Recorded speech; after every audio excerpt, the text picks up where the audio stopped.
Create newsletter columns. 1. To lay out the whole document in columns, select Layout, Columns.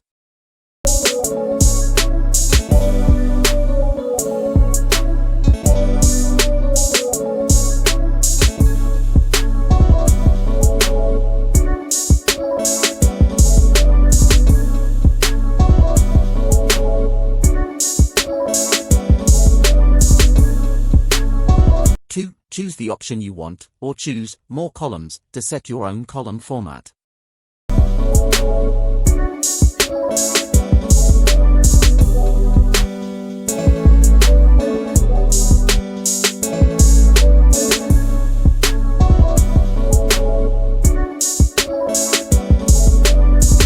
Make part of your document into columns.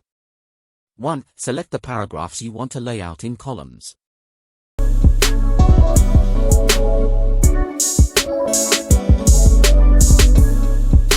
2. Select Layout, Columns, and then choose the options you want.